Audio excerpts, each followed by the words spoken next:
Le collectif Sauvons le Togo et toutes les formations politiques y adhérents dans ce collectif ont sévèrement critiqué ou ont hésité avant de participer à ces élections législatives. Mais finalement, voilà, le collectif Sauvons le Togo a pu avoir au total, si je ne me trompe pas, 19 députés à l'Assemblée nationale. Mais quel avenir pour ce Parlement à majorité unie, Union pour la République, Maître Atta Ajavozus? L'Assemblée est à 2/3 coloration unie. Et moi, je dis immédiatement que je ne considère pas cette élection comme de véritables élections. Parce que j'ai été un des acteurs témoins privilégiés de ces élections-là. Et nous ne pouvons pas les considérer comme des élections. On nous a obligés à y aller. Quand je dis on, je dis la communauté internationale nous a pratiquement forcé la main. Et nous avons surtout été poussés par les références morales que nous avons au Togo. Je veux parler des évêques, des pasteurs, et qui nous ont approchés. Nous avons eu beaucoup de discussions avec eux et ils nous ont donné beaucoup de conseils et n'ont pas voulu les décevoir. C'est pour ça que nous avons, il y a eu d'autres raisons aussi qui ont fait que parmi tant d'autres qui ont fait que nous avons, malgré le fait que ces élections pas, et nous savions très bien, et moi je le dis, je l'ai répété, que ces élections ne peuvent pas régler le problème togolais. Et une fois les élections terminées, je dis que ces élections n'en étant pas une, elles ne sont pas de nature à régler les problèmes togolais. Elles ne peuvent pas régler les problèmes togolais parce que c'est pas par les élections qu'on va faire l'alternance dans notre pays. Et il faut autre chose. Il faudrait qu'il y ait, ça c'est ma vision, qu'il y ait une fédération de toutes les énergies, quelles qu'elles soient, parlementaires, extra-parlementaires, internes au Togo, internes à l'Afrique, en dehors du Togo, en dehors de l'Afrique, en France, aux États-Unis, en Allemagne, au Canada, en Suisse, et que dis-je, partout. Et que tous les Togolais qui veulent que le pays, tous les Togolais qui veulent que les choses changent enfin, tous les Togolais qui veulent que la démocratie s'installe enfin dans notre pays, que tous ces gens-là fédèrent leurs énergies et qu'on mette en place un creuset, une sorte, justement une symbiose, une synergie pour justement faire le combat ensemble. Et un combat extra-parlementaire, un combat parlementaire, et en tout cas moi je ne vois pas la chose de cette façon-là. Nous avons fait beaucoup de choses jusqu'à présent. Je suis sur le terrain, nous avons expérimenté beaucoup de choses et aujourd'hui je pense que après avoir expérimenté la synergie des EDDH, après avoir expérimenté le collectif Sauvons le Togo, après avoir expérimenté la jonction éventuelle entre le CST et la coalition arc-en-ciel, après avoir exploré toutes les voies, je me dis que la meilleure solution au jour d'aujourd'hui, c'est de fédérer toutes les énergies, quelles qu'elles soient, sans distinction aucune. Nous avions fait le choix de mettre uniquement un certain nombre de partis politiques. Nous n'avons pas voulu faire le nombre, nous n'avons pas voulu faire un code 1 ou code 2 bis. Nous avons fait quelque chose de précis à un moment M. Est-ce que c'est ça la solution? Je ne sais pas. Nul n'a la science infuse, personne n'a la réalité, personne n'a la substantifique moelle. Bon, je peux dire que ça a été fait, comme il a dit, c'est derrière, c'est devant, c'est derrière. Je crois que nous devons tout faire pour éteindre nos récriminations, nos critiques, et nous aller résolument vers l'avant. Voir comment est-ce que nous allons fédérer tout le monde, fédérer toutes les énergies pour un combat qui est le vrai combat, le combat pour libérer notre pays. Le Togo. D'accord. Oui, une autre préoccupation des Togolais. Certains Togolais pensent que l'opposition se trompe de cible et s'empêtre donc dans des conflits fratricides. La question du chef de file de l'opposition en dit long sur les différends entre l'ANC et le CAR. Et bien, pour nos auditeurs, je vais rapidement quand même lire ce que dit la loi de l'Assemblée nationale sur ce cas précis. Donc, à en croire l'article 24 de la loi portant statut de l'opposition voté par l'Assemblée nationale, le chef de file de l'opposition est le premier responsable du parti politique appartenant à l'opposition au sein de l'article 24, ayant le plus grand nombre de députés à l'Assemblée nationale. En cas d'égalité de siège, le chef de file de l'opposition est le premier responsable du parti ayant obtenu le plus grand nombre de suffrages lors des dernières élections législatives. Donc, le chef de file de l'opposition n'est pas nécessairement membre du Parlement. Eh bien, Zeus Atta Javon, eh bien, voilà ce que dit la loi. Et dans la logique, c'est le responsable de l'ANC, membre du collectif Sauvons le Togo, qui doit être quand même le chef de file de l'opposition. Bon, l'opposition ne doit-elle pas se mettre dès maintenant au travail pour les présidentielles de 2015 au lieu de se déchirer sur la question du chef de file de l'opposition, Maître Atta Javon Zeus? La question sur les qu'il y a actuellement au Togo, vous savez, moi personnellement la loi, c'est pas ça qui m'intéresse. La loi sur le statut de l'opposition, ça ne m'intéresse pas du tout. Ce n'est qu'une loi. Elle peut être votée, elle a été votée, elle peut être modifiée à tout moment par l'Assemblée, surtout que cette Assemblée est au deux tiers acquis à unir. Et bon, et ce n'est pas celui à qui on destinait justement qui est actuellement qui va en bénéficier. Ce n'est pas le parti auquel on destinait cette loi qui va en bénéficier. Et c'est évident que quand on faisait cette loi, c'était à l'UFC qu'on pensait, comme leader de l'opposition, en pensant que l'UFC allait avoir beaucoup de voix dans le pays et beaucoup de sièges à l'Assemblée. Maintenant, l'UFC n'en a que 3.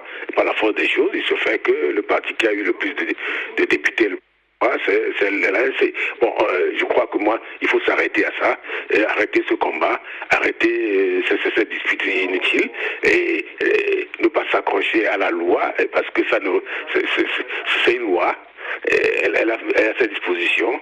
Et est-ce que nous on va s'accrocher à ça? Je crois que ce qu'il faut faire, c'est comment combattre cette opposition, quel que soit celui qui sera le chef, ce qui n'est pas le chef, qui est chef, comment combattre pour faire la terre. Comment combattre pour changer notre pays? Comment combattre pour que la mitraille ne réside plus dans notre pays? Comment combattre pour qu'il n'y ait plus de torture dans notre pays? Comment combattre pour que les mêmes personnes ne mettent pas l'argent du pays dans leur poche? C'est ça le problème fondamental. On a compris. Débat stérile, moi, je ne veux pas en débat de savoir qui est leader, qui n'est pas leader. En tout cas, il se fait que c'est après cette loi-là, c'est l'ANC qui est opposition. Et comme tu l'as dit tout à l'heure, ce n'est pas nécessairement Jean-Pierre Favre qui est de l'opposition, puisque le texte ne dit pas que c'est celui qui est député à l'Assemblée qui est leader de l'opposition. Mais aujourd'hui, c'est le parti qui doit sortir le leader de l'opposition. De toute façon, c'est clair. D'accord. De toute façon, c'est clair. D'accord. Maintenant, c'est clair quand même pour beaucoup de Togolais sur cette polémique sur le chef de file de l'opposition. Mais avant les élections législatives, Arc-en-Ciel nous a fait comprendre que leur démarche, c'était de former un groupe unitaire pour un même programme ou une plateforme commune de l'opposition avec une liste commune avec le collectif Sauvons le Togo. Alors pourquoi les leaders d'Odia Pévon, un des leaders de l'Arc-en-Ciel, préfèrent s'inscrire dans les non-inscrits à l'Assemblée et par insuffisance de députés pour créer un groupe de son parti, le CAR, alors sacrifiant à la fois sur l'autel de pseudo-liberté les intérêts du groupe à l'Assemblée et foulant au pied l'union de l'opposition.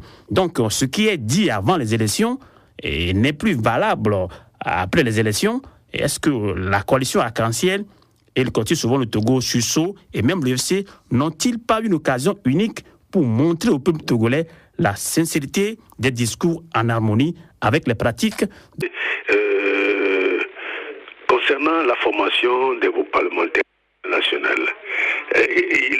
Les Togolais pensent qu'il y a eu une polémique, une opposition entre les différents partis. On a parlé d'un clash entre Adi et l'ANC. On a parlé de problèmes entre l'ANC et le CAR.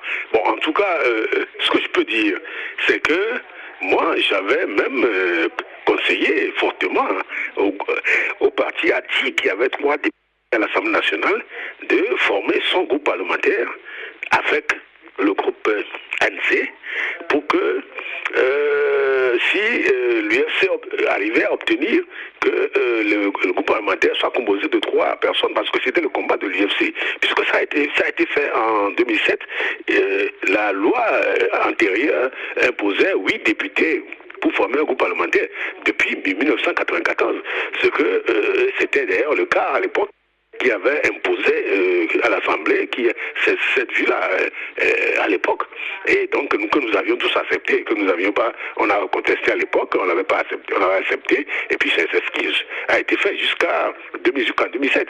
Dans le cas à l'Assemblée en 2007 a eu 4 députés, et on a ramené le nombre de députés pour former un groupe parlementaire à 4. Vous savez, cette pratique, c'est une pratique qui n'est pas seulement togolaise. En France, le Parti communiste exactement les mêmes faveurs. Chaque fois, on diminuait le nombre de députés pour former un groupe parlementaire, à chaque fois pour que le Parti communiste français puisse avoir son groupe à l'Assemblée. Ça se fait, c'est une pratique qui se fait, ce n'est pas une pratique condamnable. Et c'est pour cela que lorsque l'UFC avait des velléités, nous le savions, et s'est battu pour qu'il y ait que le nombre de députés composant le groupe parlementaire soit ramené à 3, moi j'avais suggéré fortement à Adi, qui avait également 3 députés du CST à l'Assemblée nationale, de former un groupe parlementaire. Et donc dire que Arc-en-Ciel n'est pas avec le CST pour cette raison-là, ce n'est pas exact. Vous savez, il vaut mieux qu'il y ait 3 groupes parlementaires à l'Assemblée plutôt qu'un seul. Sur le plan stratégique, sur le plan politique, il faut 3 groupes. C'est beaucoup mieux qu'il y ait 3 groupes parlementaires.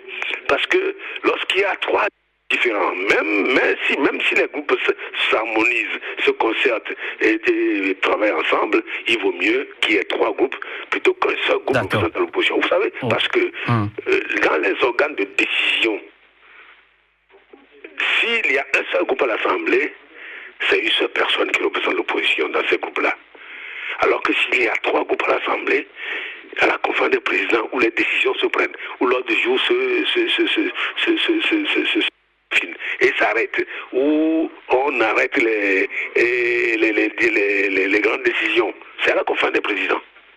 Et les présidents des groupes parlementaires sont à cette conférence des présidents. S'il y a un seul groupe parlementaire d'opposition, ben, il y a un seul président. Il y a une seule personne. S'il y en a 3, il y a 3 personnes. Et on peut donc influencer mieux les décisions que s'il y avait une seule personne. Donc il vaut mieux qu'on laisse de côté cette idée-là en disant que le cas à fausser l'arc-en-ciel, à fausser les choses en se mettant pas avec... D'accord. On va continuer le débat. Donc, une dernière question dans ce débat sur la situation socio-politique au Togo. Quelles sont les perspectives devant l'opposition après les élections législatives contestées? Bien après 23 ans de lutte, y a-t-il encore espoir pour une alternance politique au Togo? Et quelle solution de sortie de crise? Maître Atta Ajavon, Zeus. Toujours espoir, sinon moi je ne continuerai pas de me battre. Ça fait 23 ans que nous battons, ça fait 23 ans que nous battons ensemble. Ça fait plus de 23 ans que moi je me bats personnellement. Lorsque nous avons commencé la lutte en organisant des conférences dans les centres culturels américains, allemands, français, sur la démocratie, c'était sous le parti unique. La dictature pure et dure. Et le combat avait commencé à ce moment-là.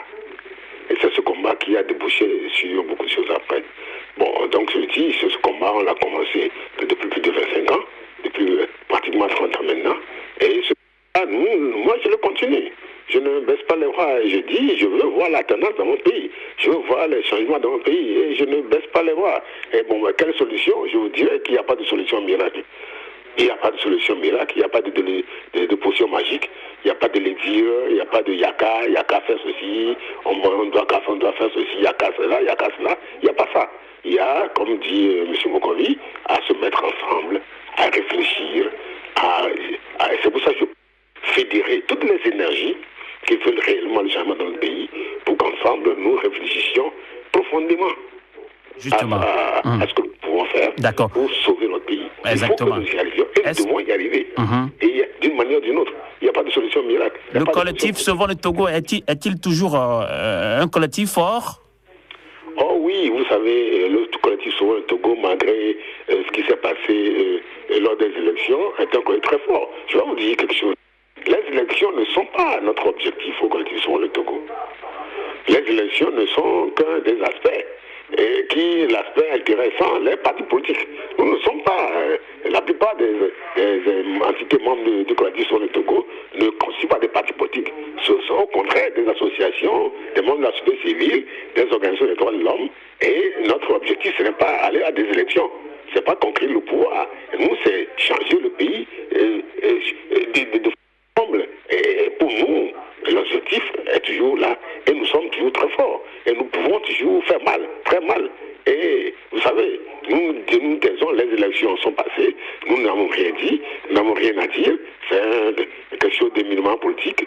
Et nous constatons que pour une fois de plus, le pouvoir a biaisé et volé les élections de façon honteuse. Bon, je constate, mais je fais avec. Je dis, c'est que le combat se poursuit. Et nous devons poursuivre ce combat et avec toutes les énergies, qu'elles soient politiques ou non politiques, pour qu'ensemble nous arrivions à sauver notre pays. Merci beaucoup, en tout cas, Maître Atta Ajavon Zeus, coordinateur de l'ANC et du collectif Sauvons le Togo. Et